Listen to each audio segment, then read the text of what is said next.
ರಾಯರ ಮಠದ ಪಕ್ಕದಲ್ಲಿ ಒಬ್ಬ ಕ್ಯಾಂಡಿಡೇಟ್ ಬರ್ತಾ ಇರಬೇಕಾದ್ರೆ ಚಪ್ಪಲಿ ತೋರಿಸಿ ಪಕ್ಕೆ ತೋರಿಸಿ ಗೋ ಬ್ಯಾಕ್ ಪ್ರದೀಪ್ ಈಶ್ವರ್ ಅಂತ ಹೇಳ್ಕೊಳ್ಳೋ ಅಂತ ಐ ಥಿಂಕ್ ಇಷ್ಟು ಕೀಳುಮಟ್ಟದ ಪ್ರಚಾರಕ್ಕೆ ಇಳಿಬಾರ್ದಿತ್ತು.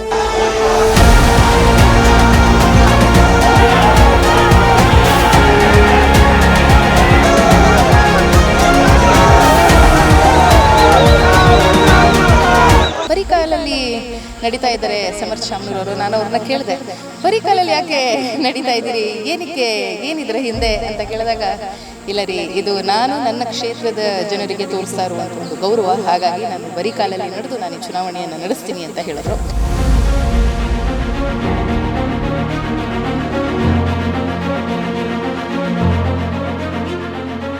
ಗ್ಯಾಸ್ ಫ್ರೀ ಕೊಡ್ತೀನಿ ಅಂತ ಹೇಳಿದ ಮೋದಿ ಇವತ್ತಿನ ದಿನ ನಮ್ಮ ಮೇಲೆ, ನಮ್ಮ ತಲೆ ಮೇಲೆ ಕಲ್ಚಪ್ಲಿ ಹಿಡಿದಿಟ್ರು.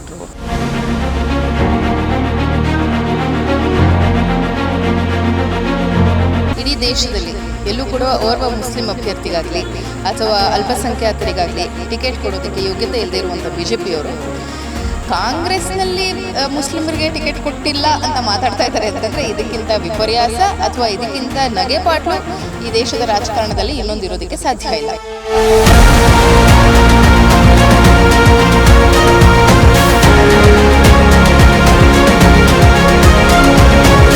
ನಾನು ಭಾಳ ತೀಕ್ಷ್ಣವಾಗಿ ಗಮನಿಸಿದ್ದೇನು ಅಂತಂದರೆ, ಜನರು ಶಾಮನೂರವರ ಒಂದು ಆಡಳಿತವನ್ನು, ಅವರ ಒಂದು ಕಾರ್ಯವೈಖರಿಯನ್ನು, ಅವರು ದಾವಣಗೆರೆಗೆ ಕೊಟ್ಟು ಹೋಗಿರುವಂತಹ ಮಾಡಿರುವಂತಹ ಕೆಲಸಗಳನ್ನೂ ಕೂಡ ನೋಡಿದ್ದಾರೆ. ಇವತ್ತಿನ ದಿನ ಸಮರ್ಥ ಶಾಮನೂರವರಲ್ಲಿ ದ ನ್ಯೂ ಏಜ್ ಆಫ್ ಶಾಮನೂರವ್ರನ್ನ ಕೂಡ ಜನ ನೋಡ್ತಾ ಇದ್ದಾರೆ ಅನ್ನೋದು ನನಗೆ ಒಂದು ಕಡೆ ಆಶ್ಚರ್ಯನೂ ಆಯಿತು, ಮತ್ತೊಂದು ಕಡೆ ಖುಷಿನೂ ಆಯಿತು. ಬಿಕಾಸ್ ನಮ್ಮ ಪಕ್ಷದ ಕ್ಯಾಂಡಿಡೇಟ್ ಅನ್ನೋ ಕಾರಣಕ್ಕೆ ಎಷ್ಟೋ ಕಡೆ ನಾನು ಇದು ಅತಿಶಯೋಕ್ತಿ ಅಲ್ಲ ಅಥವಾ ನನ್ನ ಪಕ್ಷದ ಕ್ಯಾಂಡಿಡೇಟ್ ಅಂತ ನಾನು ಇದನ್ನು ಹೇಳ್ತಾ ಇಲ್ಲ. ಭಾಳಷ್ಟು ಕಡೆ ನಾನು ಹೋದಾಗ ಅವ್ರ ಜೊತೆ ಒಂದು 2-3 ಕಡೆ ಕ್ಯಾಂಪೇನ್ ಕೂಡ ಮಾಡಿದಾಗ ಬರೀ ಕಾಲಲ್ಲಿ ನಡೀತಾ ಇದ್ದಾರೆ ಸಮರ್ಥ ಶಾಮನೂರವರು. ನಾನು ಅವ್ರನ್ನ ಕೇಳಿದೆ, ಬರೀ ಕಾಲಲ್ಲಿ ಯಾಕೆ ನಡೀತಾ ಇದ್ದೀರಿ, ಏನಕ್ಕೆ, ಏನಿದ್ರೆ ಹಿಂದೆ ಅಂತ ಕೇಳಿದಾಗ, ಇಲ್ಲ ರೀ, ಇದು ನಾನು ನನ್ನ ಕ್ಷೇತ್ರದ ಜನರಿಗೆ ತೋರಿಸ್ತಾ ಇರುವಂಥ ಒಂದು ಗೌರವ, ಹಾಗಾಗಿ ನಾನು ಬರೀ ಕಾಲಲ್ಲಿ ನಡೆದು ನಾನು ಈ ಚುನಾವಣೆಯನ್ನು ನಡೆಸ್ತೀನಿ ಅಂತ ಹೇಳಿದ್ರು. ಆ ಒಂದು ಲೈನಲ್ಲೇ, ಆ ಒಂದು ಸ್ಟೇಟ್ಮೆಂಟಲ್ಲೇ ನಾನು ತಿಳ್ಕೊಂಡ್ಬಿಟ್ಟೆ, ಬಹುಶಃ ಇವರು ಎಷ್ಟು ಕಮಿಟೆಡ್ ಆಗಿದ್ದಾರೆ ಈ ಒಂದು ಕ್ಷೇತ್ರಕ್ಕೆ ಮತ್ತು ಈ ಒಂದು ಜನಕ್ಕೆ ಅಂತ. ಏನು ಕಡಿಮೆ ಸಮರ್ಥವರಿಗೆ ಅಂಥ ದೊಡ್ಡ ಕುಟುಂಬದಿಂದ ಬಂದಿದ್ದಾರೆ, ಅಷ್ಟು ದೊಡ್ಡ ರಾಜಕೀಯ ಹಿನ್ನೆಲೆ ಇದೆ, ವಿದೇಶದಿಂದ ಓದ್ಕೊಂಡು ಬಂದಿದ್ದಾರೆ, ಒಂದು ಉದ್ಯಮದಿಂದ ಸಮೃದ್ಧವಾಗಿರುವಂಥ ಒಂದು ಕುಟುಂಬ, ಇಷ್ಟೆಲ್ಲ ಇನ್ಸ್ಟಿಟ್ಯೂಷನ್ಸ್ ಇದೆ. ಸೊ ತಮ್ಮನ್ನು ತಾವು ನೋಯಿಸ್ಕೊಂಡು ತಮ್ಮ ದೇಹವನ್ನು ದಂಡಿಸ್ಕೊಂಡು ಈ ಚುನಾವಣೆಯನ್ನು ನಡೆಸುವಂಥ ಯಾವ ಅನಿವಾರ್ಯತೆಯೂ ಕೂಡ ಸಮರ್ಥ ಶಾಮನೂರವ್ರಿಗೆ ಇಲ್ಲ, ಆ ವ್ಯಕ್ತಿಗಿಲ್ಲ. ಆದರೆ ಅವರದನ್ನು ಇದೆಲ್ಲವನ್ನೂ ಮೀರಿ ಅವ್ರಿಗೆ ಗೊತ್ತಿದೆ, ನನಗೊಂದು ಬ್ಯಾಕಪ್ ಇದೆ, ನನ್ನ ಜೊತೆ ಪಕ್ಷ ಇದೆ, ನನ್ನ ಜೊತೆ ಜನ ಇದ್ದಾರೆ, ಶಾಮನೂರವರು ಬಿಟ್ಟು ಹೋಗಿರುವಂಥ ಒಂದು ಲೆಗಸಿ ಇದೆ. ಅದರ ಜೊತೆಗೆ ಇತ್ತೀಚೆಗೆ ಪ್ರಭಾ ಅವರು MP ಆದ, ಸಂಸದೆ ಆದ ನಂತರದಲ್ಲಿ ಸಾಕಷ್ಟು ಕೆಲಸಗಳನ್ನ ಅವರು ದೆಹಲಿಯಿಂದ ತೆಗೆದುಕೊಂಡು ಬರ್ತಾ ಇರುವಂಥದ್ದು, ಮಾಡಿರುವಂಥದ್ದು. ಇಲ್ಲಿನ ಜನರ ಒಂದು ಕನೆಕ್ಟ್ ಇನ್ನೂ ಕೂಡ ಜಾಸ್ತಿ ಆಗಿರುವಂಥದ್ದು ಇಡೀ ಜಿಲ್ಲೆಯಲ್ಲಿ. ಸೊ ಇಷ್ಟೆಲ್ಲ ಇದ್ದರೂ ಕೂಡ ಅವರು ಇದನ್ನು ಯಾರೂ ಹೇಳಿರೋವಂಥದ್ದಲ್ಲ, ಅವ್ರ ತಾಯಿ ಹೇಳಿಲ್ಲ, ಅವರ ತಂದೆ ಹೇಳಿಲ್ಲ, ಅದು ಅವರಿಗೆ ಬಂದು ಇಲ್ಲ ನಾನು ಇದನ್ನು ಮಾಡಬೇಕು ಅಂತ ಅಂದ್ಕೊಂಡಿದ್ದಾರಲ್ಲ, ಇಲ್ಲೇ ಭಾಳ ಸ್ಪಷ್ಟವಾಗಿ ತೋರಿಸ್ಬಿಡುತ್ತೆ ಈ ಚುನಾವಣೆ ದುಡ್ಡು, ಅಧಿಕಾರ, ಪರಿವಾರದ ಒಂದು ಚೌಕಟ್ಟು ಇದೆಲ್ಲವನ್ನು ಮೀರಿ ನಡೀತಾ ಇದೆ ಅನ್ನುವಂಥದ್ದು ಆ ಒಂದು ಅವರ ಒಂದು ನಡೆಯಿಂದ ನನಗೆ ಅರ್ಥ ಆಗಿದ್ದಂಥದ್ದು. ಇಲ್ಲ, he is going to make it big ಅಂತ ನನಗೆ ಅನಿಸಿದಂಥದ್ದು. ಸೊ ನಾನಾಗಲೇ ಹೇಳಿದ ಹಾಗೆ ದೇಹ ದಂಡಿಸುವಂಥ ಯಾವ ಅನಿವಾರ್ಯತೆಯೂ ಇರಲಿಲ್ಲ. ಇದನ್ನು ಮಾಡ್ತಾ ಇದ್ದಾರೆ ಅಂತಂದರೆ he is very committed to his constituency ಅಂತ. ಇಡೀ ದೇಶದಲ್ಲಿ ಎಲ್ಲೂ ಕೂಡ ಓರ್ವ ಮುಸ್ಲಿಂ ಅಭ್ಯರ್ಥಿಗಾಗಲಿ ಅಥವಾ ಅಲ್ಪಸಂಖ್ಯಾತರಿಗಾಗಲಿ ಟಿಕೆಟ್ ಕೊಡೋದಕ್ಕೆ ಯೋಗ್ಯತೆ ಇಲ್ಲದೆ ಇರುವಂಥ ಬಿಜೆಪಿಯವರು ಕಾಂಗ್ರೆಸ್ನಲ್ಲಿ ಮುಸ್ಲಿಮರಿಗೆ ಟಿಕೆಟ್ ಕೊಟ್ಟಿಲ್ಲ ಅಂತ ಮಾತಾಡ್ತಾ ಇದ್ದಾರೆ ಅಂತಂದರೆ ಇದಕ್ಕಿಂತ ವಿಪರ್ಯಾಸ ಅಥವಾ ಇದಕ್ಕಿಂತ ನಗೆಪಾಟ್ಲು ಈ ದೇಶದ ರಾಜಕಾರಣದಲ್ಲಿ ಇನ್ನೊಂದು ಇರೋದಕ್ಕೆ ಸಾಧ್ಯ ಇಲ್ಲ. ಒಂದು, ನೀವು ಮಾದರಿಯಾಗಿ ನೀವು ಟಿಕೆಟ್ ಕೊಟ್ಟು ತೋರಿಸಿ, ಇಷ್ಟು ಜಾಗಗಳಲ್ಲಿ, ಇಷ್ಟು ಕ್ಷೇತ್ರಗಳಲ್ಲಿ ನಾವು ಅಲ್ಪಸಂಖ್ಯಾತರಿಗೆ, ಅದು ಮುಸ್ಲಿಂ ಆಗಿರ್ಬೋದು, ಸಿಖ್ ಆಗಿರಬಹುದು, ಕ್ರಿಶ್ಚಿಯನ್ ಆಗಿರಬಹುದು, ಜೈನ ಧರ್ಮದವರಾಗಿರಬಹುದು, ಬೌದ್ಧ ಧರ್ಮದವರಾಗಿರಬಹುದು, ಇಂಥವರಿಗೆ ನಾವು ಟಿಕೆಟ್ ಕಟ್ಟಿದ್ದೀವಿ ಅಂತ ನೀವು ಹೊರಗಡೆ ಬಂದು ಫಸ್ಟ್ ಹೇಳಿ, ಅದಾದ ನಂತರದಲ್ಲಿ ಕಾಂಗ್ರೆಸ್ಸನ್ನು ತಾವು ಪ್ರಶ್ನೆ ಮಾಡುವಂಥ ಕೆಲಸಕ್ಕೆ ಬನ್ನಿ.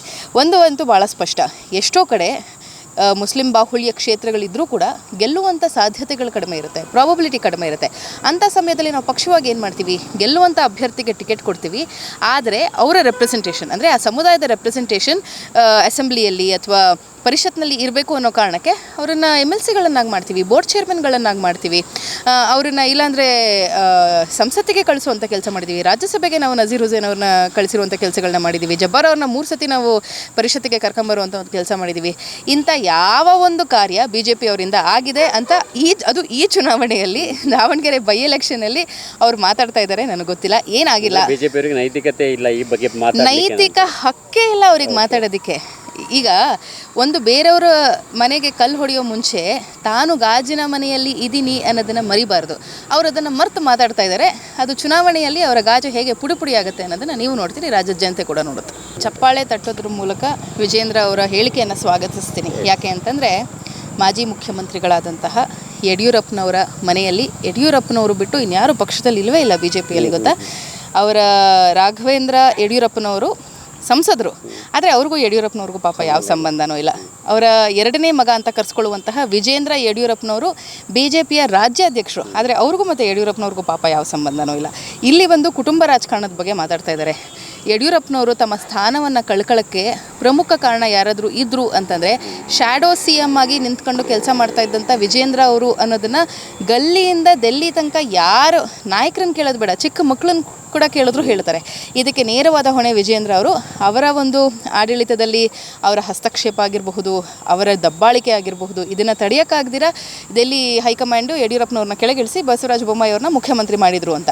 ಅದಾದ ನಂತರದಲ್ಲಿ ನಗೆಪಾಟ್ಲು ಅಥವಾ ಹಾಸ್ಯಾಸ್ಪದ ಅಂತಂದರೆ ಇಷ್ಟೆಲ್ಲ ಮಾಡಿದಂತಹ ವಿಜೇಂದ್ರ ಅವರನ್ನೇ ರಾಜ್ಯಾಧ್ಯಕ್ಷರನ್ನಾಗಿ ತಂದು ಕೂಡಿಸಿದ್ರು. ಇರಲಿ, ಅದು ಅವರ ಪಕ್ಷದ ವೈಯಕ್ತಿಕ ವಿಚಾರ, ನಾನು ಅದ್ರ ಬಗ್ಗೆ ಮಾತಾಡೋದಕ್ಕೆ ಹೋಗೋದಿಲ್ಲ. ಆದರೆ ಕುಟುಂಬ ರಾಜಕಾರಣವನ್ನು ತಲೆ ಮೇಲೆ ಕರಗತ್ತರ ಹೊತ್ಕೊಂಡು ಮೆರೆಸ್ತಾ ಇರುವಂತಹ ವಿಜೇಂದ್ರ ಅವರಿಗೆ ಯಾವೊಂದು ನನಗೆ ಅದೇ ಆಶ್ಚರ್ಯ ಆಗುತ್ತೆ. ಇವರೆಲ್ಲ ಯಾವ ಮಾನದಂಡದ ಮೇಲೆ ಮಾತಾಡ್ತಾರೆ, ಈ ವಿಚಾರಗಳನ್ನು ಹೇಗೆ ಪ್ರಸ್ತಾಪ ಮಾಡ್ತಾರೆ. ಚುನಾವಣೆಗೆ ಬಂದಿರ್ತಾರೆ, ಮಾತಾಡೋದಕ್ಕೆ ಬೇರೆ ಏನು ಇಶ್ಯೂ ಇಲ್ಲ. ಇದೊಂದು ಇಶ್ಯೂನ ಯಾಕೆ ಅಂತಂದರೆ ಅಭಿವೃದ್ಧಿ ಬಗ್ಗೆ ಮಾತಾಡೋದಕ್ಕೆ ಸಾಧ್ಯ ಇಲ್ಲ. ಎಲ್ಲಿ ನೋಡಿದ್ರೂ ಕೂಡ ಒಳ್ಳೊಳ್ಳೆ ರಸ್ತೆಗಳಾಗಿರಬಹುದು, ಚರಂಡಿಗಳಾಗಿರಬಹುದು, ನೀರಿನ ವ್ಯವಸ್ಥೆ ಆಗಿರಬಹುದು, ಇದೆಲ್ಲವನ್ನೂ ಕೂಡ ಶಾಮನೂರ್ ಅಜ್ಜ ಅವರು ಕೊಟ್ಟು ಹೋಗ್ಬಿಟ್ಟಿದ್ದಾರೆ. ಈಗ ಏನೇ ಇದ್ರೂ ಕೂಡ ಅದನ್ನು ಮತ್ತೆ ರಿವ್ಯಾಂಪ್ ಮಾಡಬೇಕಾಗಿರುವಂಥದ್ದು ಅಥವಾ ಉಳಿಸ್ಕೊಂಡು ಬೆಳೆಸ್ಕೊಂಡು ಹೋಗಬೇಕಾಗಿರುವಂಥದ್ದು. ಸೊ ಅಭಿವೃದ್ಧಿ ಬಗ್ಗೆ ಮಾತಾಡೋದಕ್ಕೆ ಸಾಧ್ಯ ಇಲ್ಲ. ಇನ್ನು ಕ್ಯಾಂಡಿಡೇಟಿನ ಕ್ಯಾರೆಕ್ಟರ್ ಬಗ್ಗೆ ಮಾತಾಡುವಂಥದ್ದು ಅಥವಾ ಅವರ ಓದು ವಿಚಾರದ ಬಗ್ಗೆ ಮಾತಾಡುವಂಥದ್ದು ಅದು ಕೂಡ ಸಾಧ್ಯ ಇಲ್ಲ. Because he is very well qualified and very well behaved. ಇನ್ನು ಅವರ ಪರಿವಾರದ ಬಗ್ಗೆ ಮಾತಾಡುವಂಥದ್ದು, ಅವ್ರ ಪರಿವಾರದ ಬಗ್ಗೆ ಯಾರೂ ಕೂಡ ಬೆಟ್ ಮಾಡಿ ತೋರಿಸುವಂಥದ್ದಿಲ್ಲ.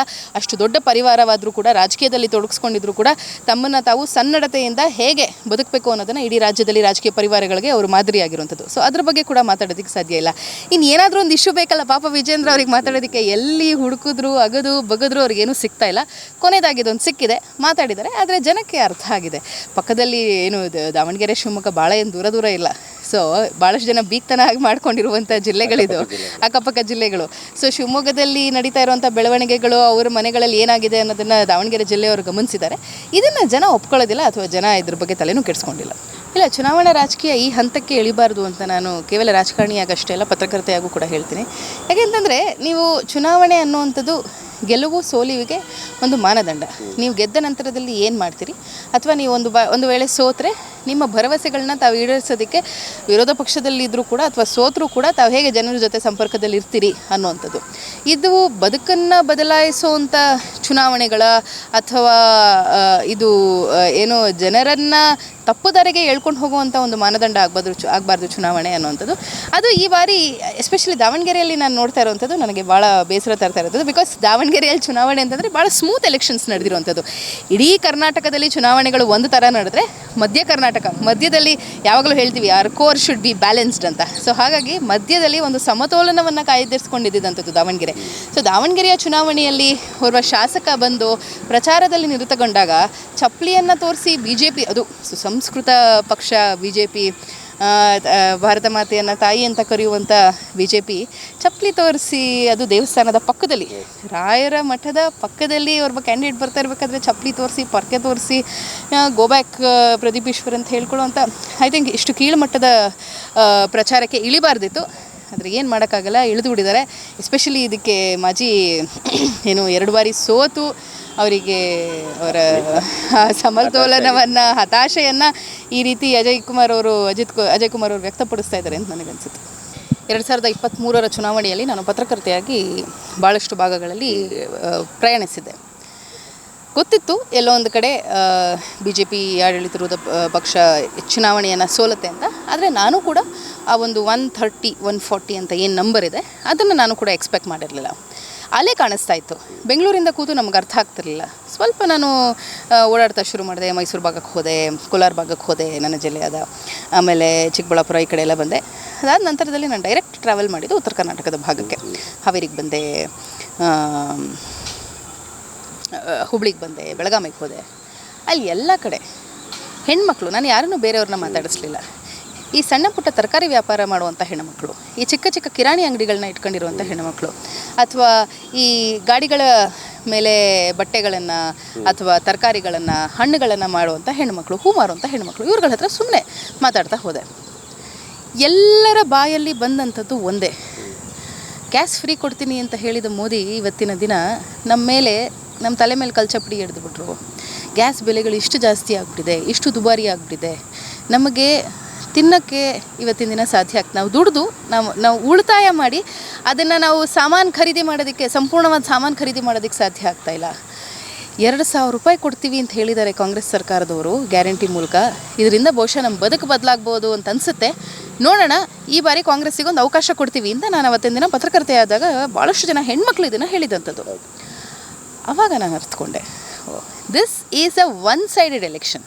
ಯಾರು ಕೂಡ ಹಂಗೆ ಅಸೆಂಬ್ಲಿ ಆಗ್ಬಿಡುತ್ತೆ, ಇದಾಗ್ಬಿಡುತ್ತೆ, ಕುಮಾರಸ್ವಾಮಿ ಅವರು ಮುಖ್ಯಮಂತ್ರಿ ಆಗ್ಬಿಡ್ತಾರೆ, BJP JDS ಕೊಯಿಲಿಷನ್ ಇದೆ, ಮತ್ತೊಂದು ಎಲ್ಲವನ್ನೂ ಮಾತಾಡ್ತಾಯಿದ್ರು.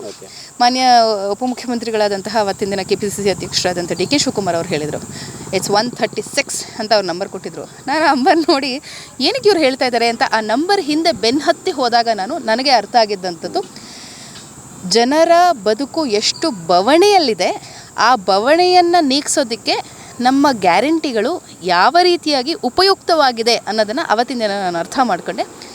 ಅದರ ನೇರ ಒಂದು ಬೆನಿಫಿಟನ್ನು ನೀವು 2023 ಚುನಾವಣೆಯಲ್ಲಿ ನೋಡಿರುವಂಥದ್ದು. 2023 ನಾವು ಬರೀ ಗ್ಯಾರಂಟಿಯನ್ನು ಘೋಷಣೆ ಮಾಡಿ ಅದನ್ನು ಸರಿಯಾದ ರೀತಿಯಲ್ಲಿ ತಲುಪಿಸದೆ ಇದ್ದಿದ್ದರೆ 2024 ನೀವೇನು ಡೇಟಾ ಕೊಟ್ರಲ್ಲ ಅದು ಬರ್ತಾ ಇರಲಿಲ್ಲ. ದಾವಣಗೆರೆ ಜಿಲ್ಲೆ ಅಲೋನ್ ಈ ಒಂದು ಕ್ಷೇತ್ರದಲ್ಲಿ ಮತ್ತು ನಾರ್ತ್ ಸೌತನ್ನು ಕಂಬೈನ್ ಮಾಡಿದ್ರೆ 73,000 ದಾವಣಗೆರೆ ದಕ್ಷಿಣದಲ್ಲಿ ಮಾತ್ರ 73,300 ಚಿಲ್ಲರೆ ಫಲಾನುಭವಿಗಳು ಗೃಹಲಕ್ಷ್ಮಿ ಯೋಜನೆಯಲ್ಲಿದ್ದಾರೆ. ಹೆಣ್ಮಕ್ಳು ಅದನ್ನು ತೆಗೆದುಕೊಂಡಿದ್ದಾರೆ. ನನಗೆ ಆಶ್ಚರ್ಯ ಆಯಿತು. ಒಂದೊಂದು ಕ್ಷೇತ್ರದಲ್ಲಿ 70,000, 75,000 ಹೆಣ್ಮಕ್ಳು ಗೃಹಲಕ್ಷ್ಮಿ ಯೋಜನೆಗೆ ಬಾಜನೀರಾಗ್ತಾರೆ, ಅದರಿಂದ ಅವರ ಬದುಕನ್ನು ಕಟ್ಕೋತಾರೆ ಅಂತಂದರೆ ಗ್ಯಾರಂಟಿ ಅನ್ನುವಂಥದ್ದು ಕೇವಲ ಮನೆಗಳಿಗೆ ತಲುಪಿಲ್ಲ, ಜನರ ಬದುಕನ್ನು ಬದಲಾಯಿಸೋದಕ್ಕೆ ತಲುಪಿದೆ ಅನ್ನುವಂಥದ್ದು. ಬರೀ ಗ್ಯಾರಂಟಿಯಿಂದ ನಾವು ಈ ಚುನಾವಣೆಯನ್ನು ಗೆಲ್ತೀವಿ ಅಂತಂದರೆ ಅದು ಸುಳ್ಳು. ನೀವು ನೋಡ್ಬೋದು, ಈ ಒಂದು ಕ್ಷೇತ್ರಕ್ಕೆ ಮಾತ್ರ ಇನ್ನೂ 3 ವರ್ಷನೂ ಕಂಪ್ಲೀಟ್ ಮಾಡಿಲ್ಲ ನಾವು ಅಧಿಕಾರಕ್ಕೆ ಬಂದು. 2.25 ವರ್ಷದಲ್ಲಿ 530 ಕೋಟಿ ಕೇವಲ ದಕ್ಷಿಣ ಕ್ಷೇತ್ರಕ್ಕೆ ನಾವು ರಿಲೀಸ್ ಮಾಡಿರುವಂಥದ್ದು. 3,517 ಕೋಟಿ ರೂಪಾಯಿ ನಾವು ಇಡೀ ದಾವಣಗೆರೆ ಜಿಲ್ಲೆಗೆ ರಿಲೀಸ್ ಮಾಡಿರುವಂಥದ್ದು. ಇದು ಏನು ಅಭಿವೃದ್ಧಿ ಕಾರ್ಯಗಳಿಗೆ ಕಂಪ್ಲೀಟ್ ಅಂದರೆ ರಿಲೀಸ್ ಆಗಿರುವಂಥದ್ದು ಸಂಪೂರ್ಣ ಮೊತ್ತ ಅಲ್ಲ, ಕೇವಲ ಶಂಕುಸ್ಥಾಪನೆಯಾಗಿ ಮೊದಲ ಹಂತದ ಎರಡನೇ ಹಂತದ ಪ್ರಾಜೆಕ್ಟ್ಗಳಿಗೆ ರಿಲೀಸ್ ಆಗಿರುವಂಥ ಒಂದು ಹಣ. ಇನ್ನು 5 ವರ್ಷ ಕಳೆಯೋಷ್ಟರಲ್ಲಿ 7,000 ರಿಂದ 8,000 ಕೋಟಿ ಇಡೀ ಕೇವಲ ದಾವಣಗೆರೆ ಜಿಲ್ಲೆಗೆ 10,000 ಕೋಟಿನೂ ಟಚ್ ಆಗ್ಬೋದು. ದಾವಣಗೆರೆ ಜಿಲ್ಲೆಗೆ ಸರ್ಕಾರದಿಂದ ಬರುವಂತಹ ಅನುದಾನ ಇದೆಲ್ಲವೂ ಕೂಡ MLA ಅನುದಾನಗಳು, MLC ಅನುದಾನಗಳನ್ನು ಹೊರತುಪಡಿಸಿ ನಾನು ಮಾತಾಡ್ತಾ ಇದ್ದೀನಿ. ಸೊ ನೀವು ಸಣ್ಣ ಆಗಬೇಕಲ್ವಾ? ಅದು ಒಂದು ಉತ್ತಮ ಆಹಾರದಿಂದ ಸಣ್ಣ ಆಗಬೇಕಲ್ವಾ? ಪ್ರತಿದಿನ ನಮ್ಮ ಜೀನಿ ಸ್ಲಿಮ್ನ ಯೂಸ್ ಮಾಡಿ ಯಾವುದೇ ಸೈಡ್ ಎಫೆಕ್ಟ್ ಇಲ್ದಂಗೆ ನೀವು ಸಣ್ಣ ಆಗ್ತೀರಾ. ಇದು ಪಬ್ಲಿಕ್ ಇಂಪ್ಯಾಕ್ಟ್, ಜನಶಕ್ತಿಯೇ ನಿರ್ಣಾಯಕ. ನೈಜ ಕುತೂಹಲ ಭರಿತ ಸುದ್ದಿಗಳು ನಿಮಗೆ ಸಿಗಬೇಕಂದ್ರೆ ರಾಜ್ಯದ ಪ್ರತಿಷ್ಠಿತ ಜನಪರ ಡಿಜಿಟಲ್ ಸುದ್ದಿ ಮಾಧ್ಯಮ ಪಬ್ಲಿಕ್ ಇಂಪ್ಯಾಕ್ಟ್ ಚಾನಲನ್ನು ಯೂಟ್ಯೂಬ್ನಲ್ಲಿ ಸಬ್ಸ್ಕ್ರೈಬ್ ಮಾಡ್ಕೊಳ್ಳಿ. ವಿಡಿಯೋ ಇಷ್ಟವಾದರೆ ಲೈಕ್ ಮಾಡಿ, ನಿಮ್ಮ ಇಷ್ಟದವರಿಗೆ ಶೇರ್ ಮಾಡಿ ನಮ್ಮನ್ನು ಪ್ರೋತ್ಸಾಹಿಸಿ. ಹಾಗೆಯೇ ಫೇಸ್ಬುಕ್ನಲ್ಲಿ ಪಬ್ಲಿಕ್ ಇಂಪ್ಯಾಕ್ಟ್ ಫಾಲೋ ಮಾಡೋದನ್ನು, ಇನ್ಸ್ಟಾದಲ್ಲಿ ಜೊತೆಯಾಗೋದನ್ನು ಮಿಸ್ ಮಾಡಬೇಡಿ. ಜಾಹೀರಾತು ಹಾಗೂ ಬಿಸ್ನೆಸ್ ಪ್ರಮೋಷನ್ಗಾಗಿ ಸಂಪರ್ಕಿಸಿ 9606037450 ಅಥವಾ 9353224116.